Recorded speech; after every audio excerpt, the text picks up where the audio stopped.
Ankalazan'ny 70 taona ny lomanosany tao anatin'ny tontolon'ny famoronana IBN styliste isy araka izany ny hetsika samihafa hanamariana izay fankalazana ny 70 taona izay araka izao fanadihadiana hoentin'ny Rotsy Rakotondrainy amin'ny sariny Stefana Razafy Mandimby izao. Ho fanamariana ny 70 taona nanaovan'ny IBN ny asa mahampamorona azy na ny antsoina amin'ny teny vahiny hoe styliste dia isy ny hetsika lehibe izay ho ataony ao amin'ny espasy fanomezana eny Analakely lafy ny zoma ho avy izao. Mpamorona miisa enina araka izany no andray anjarany eo ny zava-pitan'izy ireo ka IBN no hanampy amin'ny fanosehana ireo mpamorona izay vao nisandritra taty aoriana. Fety anankiray hanamariana eny izy ity dia resaka ohatran'ny hoe karazana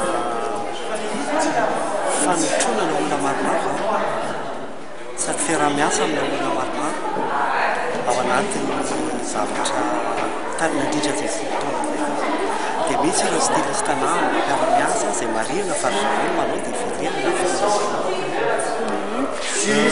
fiaraha-misakafo ihany koa dia misy dia isan-karazany ao anatin'ny fankalazana.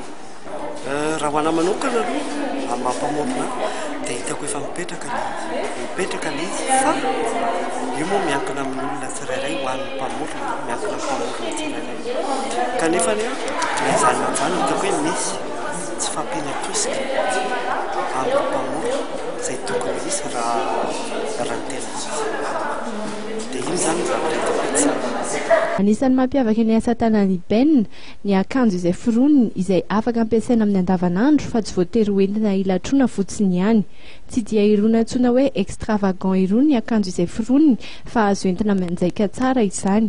Hiavaka ny fankalazana satria ho toy ireny olo-malaza any ivelany ireny ireo nasaina tamin'izany. Manomboka amin'ny 7 ora sasany alina no hanomboka ny lanonana.